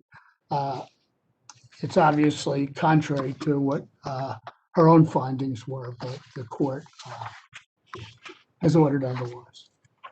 Mayor, any other questions? No, but I think that the key piece to emphasize, so the confusion for the people who are on asking before, this has nothing to do with and does not interfere with the appeal that you were asked about earlier, which happens on a parallel track, and you will be filing by the end of this week, correct? That's correct. And if the appeal, we will try as much as possible to stall this process or stop the process while the appeal is going on. If we're unsuccessful, then it could actually lead to this election. But the effort is going to be to stop the process while the appeal is going on. If the council did choose to repeal the ordinance, then the appeal, that would make the appeal moot, and the appeal would go away, essentially. Okay. All right, Madam Clerk. Thank you. Mayor, I'm sorry. Mary. Councilwoman Price Abrams. Thank you. So, Mr. Karasik, your filing of an appeal, like, what is the time expectation based on your experience? I know there may not be specific protocols and the courts may be backlogged because of COVID. I don't know, but what's the expectation of how long it may take to have it received? The difficulty is that the court order is not a final order, which means we have to ask the court for permission to appeal. It's called motion for leave to appeal. And if the court grants that, that motion will be heard fairly quickly, within a month, and maybe even sooner, hopefully, because we're going to try to accelerate it. And if the court does grant that leave to appeal, the next question is, will they stop the proceedings while the appeal goes on? So if they don't, then the appeal would be fruitless in a certain sense, because the time would run and the election would be held. So we should be able to know in the next 6 to 8 weeks whether or not this is going to be forced to have to an election or not. Whether or not the final resolution of the appeal would take months. Frankly, I couldn't even tell you how many months. Unless they stay. It's within the discretion of the judge who's overseeing this trial to actually decide whether we may or may not appeal, because there's no final order, you said? Well, the judge didn't issue a final order because he's kept open some of the counts on the original complaint. So I have my own feelings about why that was, but nevertheless, it's certainly within the discretion of the judge whether to issue a final order. But it's the appellate divisions, the appeals court, which normally is 2 or 3 judges listening to this, different judges, as to whether or not they're going to stop the proceedings or not while the appeal goes forward. So, okay, that's about as best information I can give you. Thanks. Okay. Seeing anyone else, so I will go to Madam Clerk. Thank you, Mayor. Certification of referendum petition to repeal Ordinance O-20-05, establishing rent control in the Township of Montclair. New Jersey Superior Court, per Judge Jeffrey Beecham, ruling in the matter of Township of Montclair Committee of Petitioners and Montclair Property Owners Association versus Township of Montclair and Clerk of the Township of Montclair, docket number ESXL 272420, having overruled the Township Clerk's rejection of a petition and supplemental referendum petition submitted by the aforesaid Committee of Petitioners, calling for a referendum election to repeal Ordinance O-20-05, I, Angelis Bermudez Nieves, Montclair Township Clerk, in compliance with and as compelled by the order filed by Judge Beecham on March 2, 2021, pursuant to NJSA 40:69A-187 and 190, do hereby certify and submit to the Township Council as sufficient a petition in electronic form consisting of a legally sufficient number of individually signed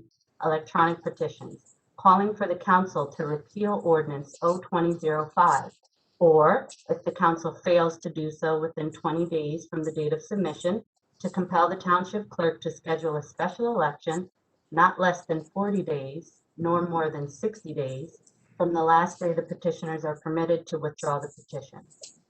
Therein ends the reading of the certification.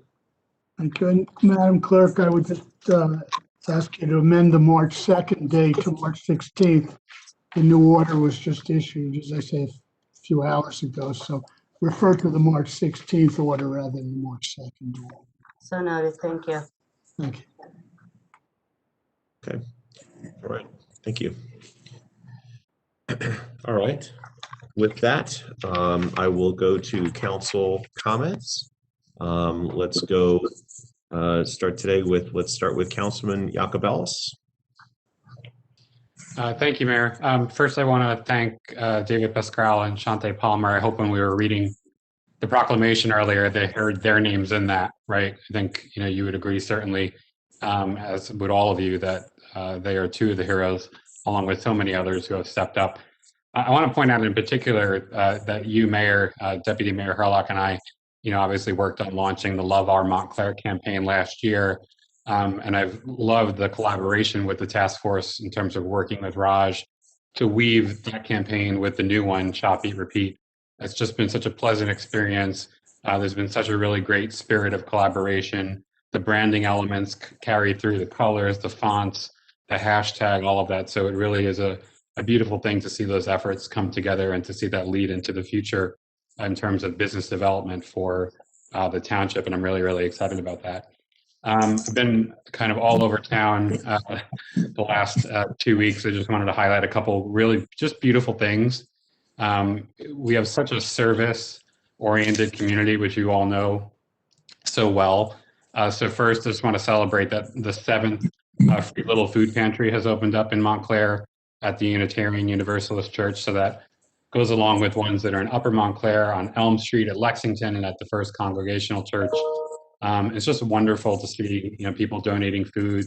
I want to make sure the community knows that these are out and about, and to not have any shame in terms of if you have a need, and certainly if you can afford to do so, to contribute to them. This past weekend, I joined Councilwoman Schlager. We met up with the Friends of Rand Park gardening group from Montclair High School, who were planting vegetables at the high school at Rand Park. That, again, just seeing this wonderful loop of service and connectivity goes to Toni's Kitchen to help feed people in need. I joined Montclair Mutual Aid for their 1-year anniversary celebration in Edgemont Park this weekend as well. Again, another incredible community of people coming together to serve, to make sure people are getting fed and getting what they need.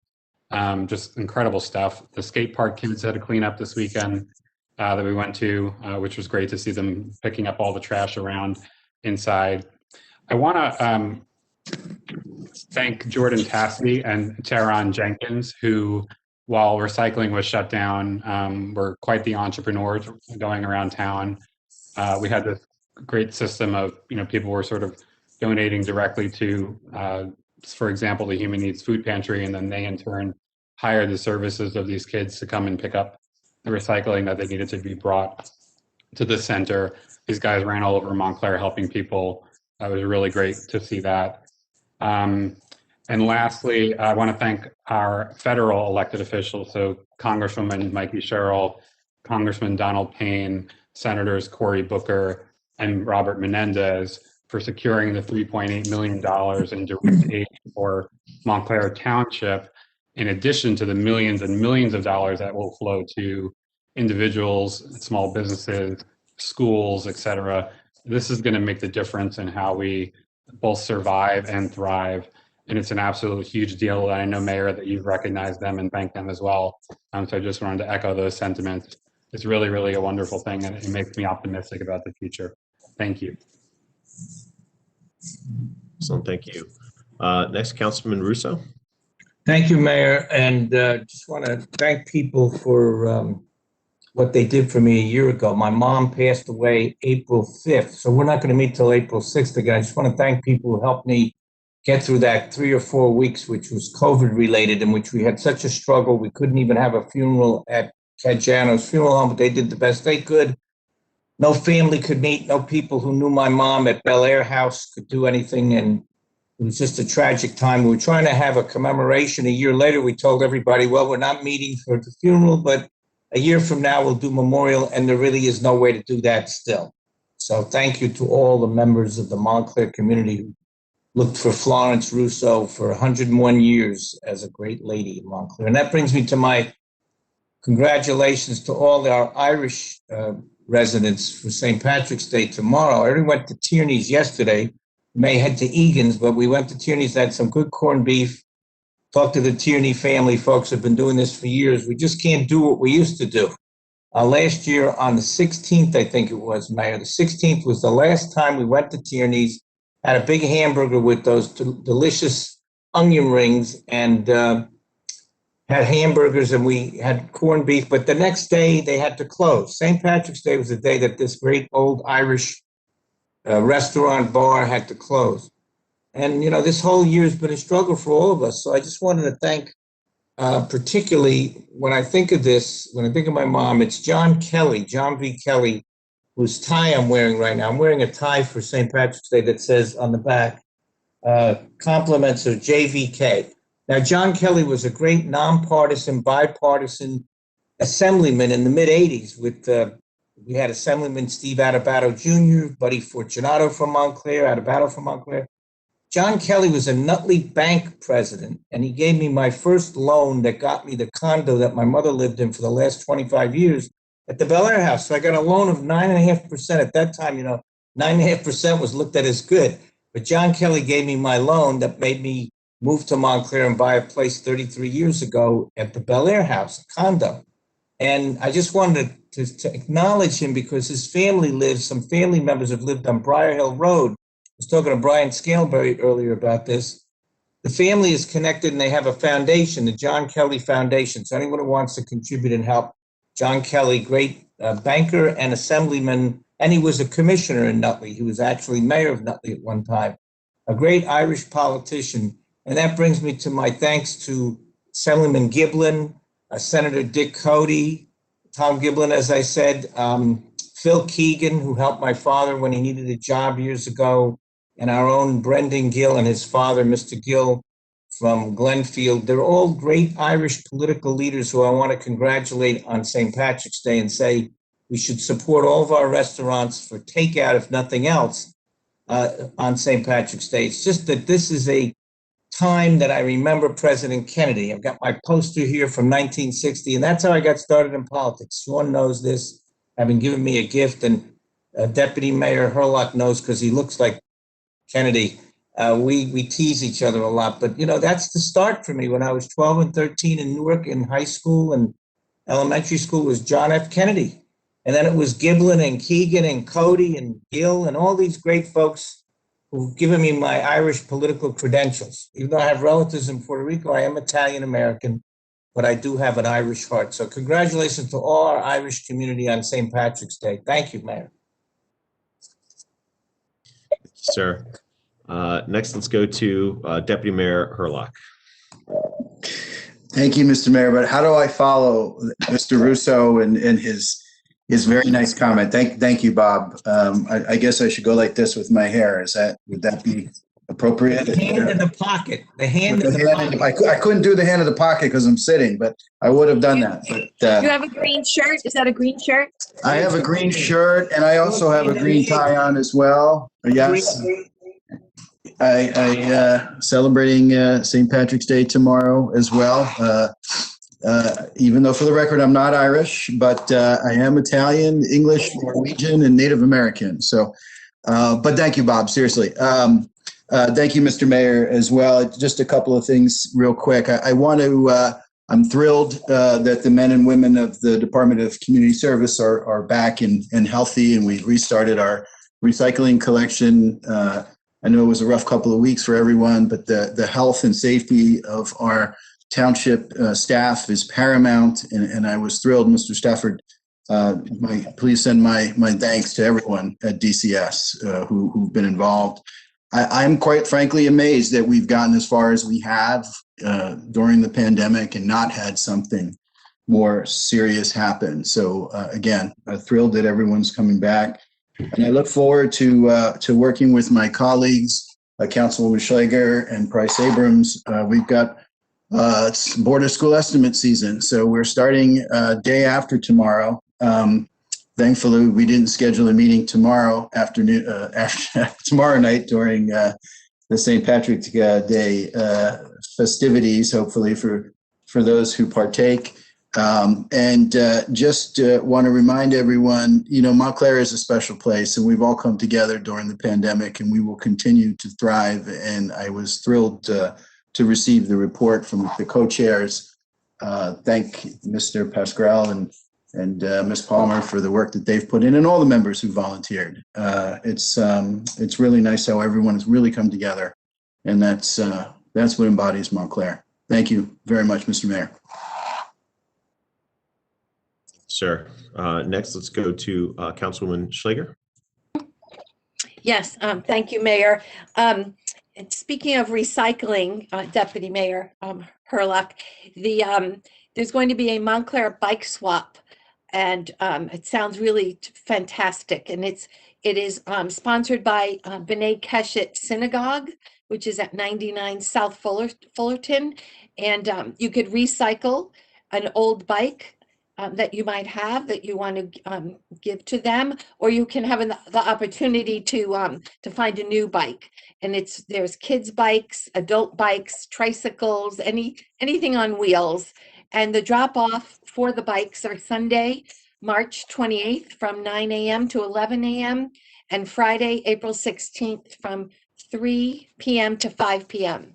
And then you can go pick up a bike and select a bike that you would like. It's on a first come, first serve basis. And the bike giveaway is Sunday, April 18th from 10 a.m. to 12 noon.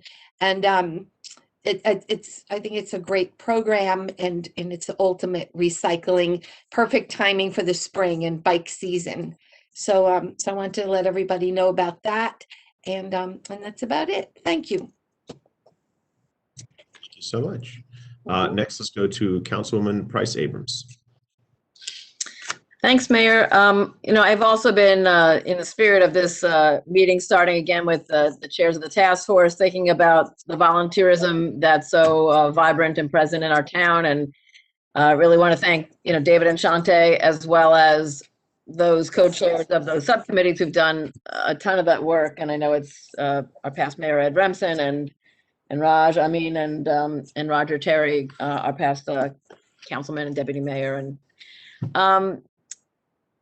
so much has gotten done through their efforts. I have sat in on just one or two of the meetings to hear what's going on there, and we got that report. But there's wonderful spillover volunteerism that are through some of the other standing committees that we have, whether the seniors that I sometimes sit with or regularly do, the Civil Rights Commission, other folks that I sit with more regularly. And I hope that we can get back to and clarify this with our professionals in terms of when we can rebolster those, reconstitute if there's members that are, if folks are rotating off, if there's time to reappoint, that we can get it back into that process. I'm not sure when kind of COVID era rules no longer have to apply to those things, but because some folks who've been carrying that burden, or a burden that they're happy to share, but at the same time they may be ready to rotate off, and there's other folks we should bring forward and get some fresh voices. So I hope that we can return to that. I also went and bought, like some of you may have, some Girl Scout cookies. There were some troops over by Nishawayne School this past weekend, and I appreciate that the manager was able to figure out how we can do permitting again as we're moving toward the hopefully other end of the arc of the COVID window that we might be able to allow for outdoor activities like those.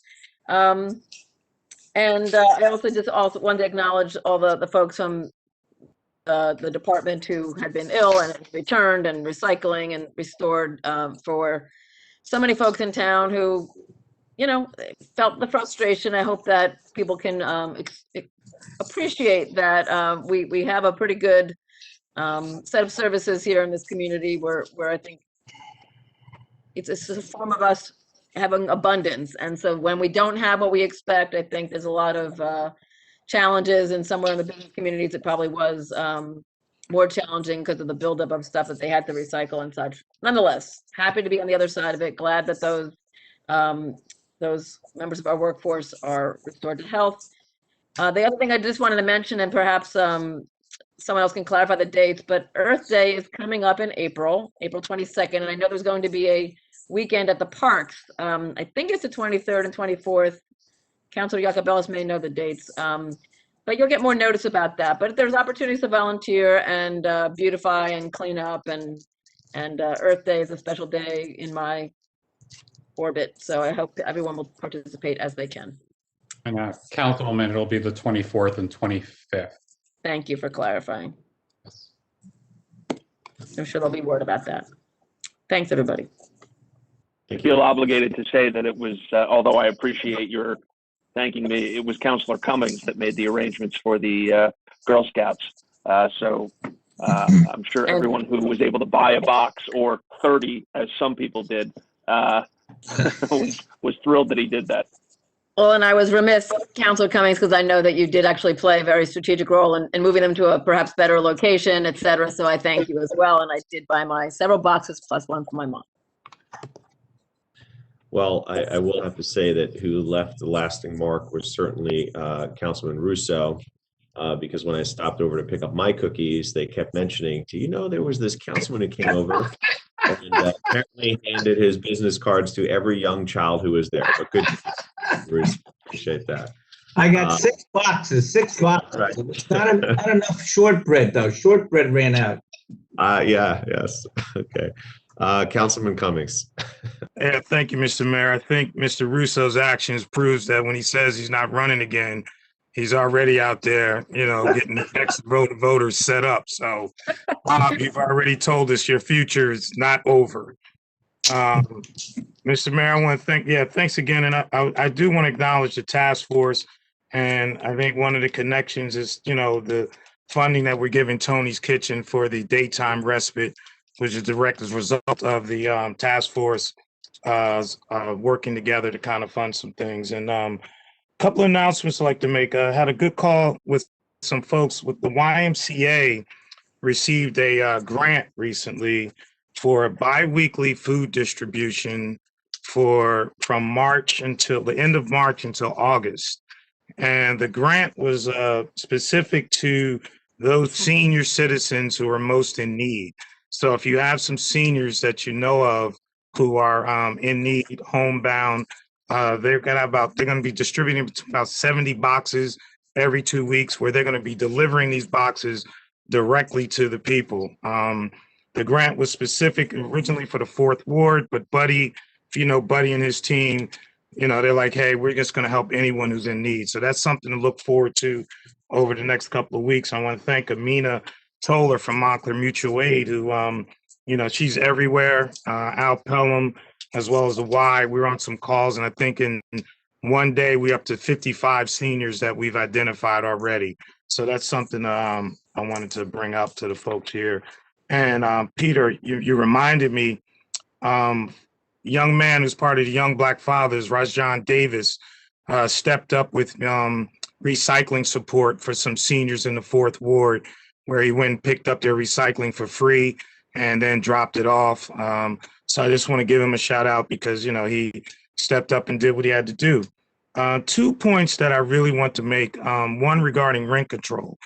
I think, and like everyone here, I definitely support rent control, but I want to make sure that residents, particularly residents in the 4th Ward who are renting in non-owner occupied 2 and 3 family houses, understand the ordinance as is does not impact them. meaning that, their landlords are not going to have to abide by the ordinance. And I say that because 43% of the 1,088 two-family homes in Montclair are in the fourth ward. So they need to run that. And 41%, which equates to 129 of the 312 three-family homes, are in the fourth ward. So that is something I think that, as we've talked about rent control, that's one of the aspects I haven't heard a lot of publicity about. And I want to make sure that those individuals understand what they're voting for, and that they know that coming down, they're not really impacted, or their landlords are not impacted. That's something I think is important to bring out. The other conversation I think we need to start as a council, and not to say we haven't, is around marijuana laws. This is a wild, wild west right now.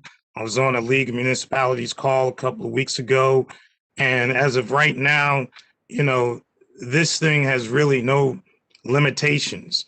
If you don't put, we have the ability to put in laws, but until we do, like right now, these locations can be, there's no distance from a school.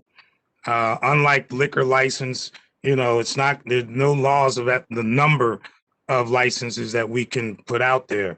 So I think, as we move forward, I think we have enough time to really consider some public discussions on this matter to see what the town folks think about it. There are some benefits of clearly, particularly with, being able to tax for some revenue. But at the end of the day, I think I'd like for us to start these conversations now, so that we're not behind the 8 ball after that 180-day period comes to us. So that's just something I think, we should start having some robust discussions as a council, as well as a township. I know, Ira, you have been doing some research on this, but I'd like to kind of make sure that as we get through the budget season, the Board of School Estimate season, that this doesn't get laid to the wayside. So those are the comments that I have for now, and wish everybody, a happy St. Patty's Day. I think it's a great honor, and yes, I am one who partake, and I hope that all of you be very responsible if you do. And Peter, I will be watching tomorrow and listening, and I appreciate the opportunity that you're bringing to the residents. So that's my comments for tonight. Thank you very much. Mr. Stafford. Thank you, Mayor. I don't have anything tonight. Okay. On the other hand, as apparently the only person of Irish heritage in this virtual meeting, I would like to say thank you to everyone who has wished us a happy St. Patrick's Day, and say right back at you. Didn't know. Thought you were Italian. And Mr. Stafford, is that a green tie I see you wearing? No, it's not. No, it's gold, but today's the 16th. See me tomorrow. Fair point. All right, you can be wearing it for that council meeting tomorrow. Sounds good. Mr. Scantlebury. Well, having the name Brian, I think I can at least weigh in a little bit on St. Patrick's Day. No, Mayor, I don't have anything to add. Thank you, sir. Madam Clerk. No further reports from me, Mayor. Thank you. Okay, sounds good.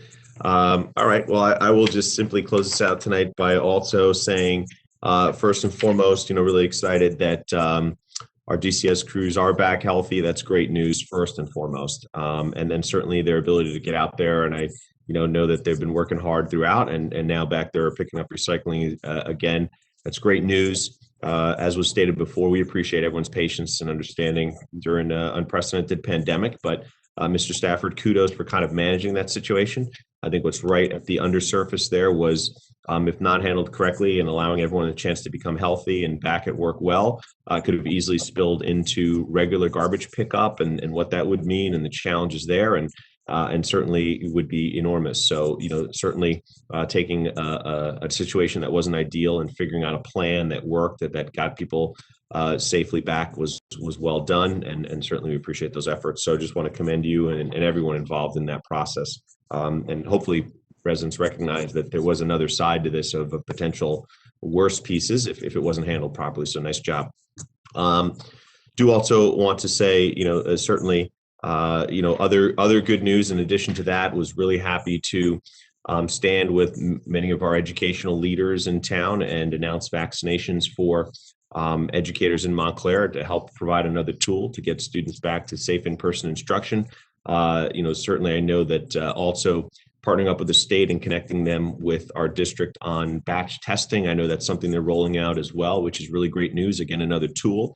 And I think it's another example, and appreciated the call earlier, where we've got township resources and vaccine going directly to seniors and homebound seniors. We've got rides that we're providing and partnering with the county to do so. We've got vaccinations going to educators and testing occurring. And I think it's an effort, and I think it was our deputy mayor who noted it. It might have been others as well. These are challenging times, but it is a community coming together. As Councilman Cummings noted, it's nonprofits, it's all of us in governance, it's everything else. Maybe not always perfectly, maybe not always as smooth as we'd all wish, but in a pandemic and times like this, it does take a community. It's easy to be divided at times, but it does take community coming together to be successful.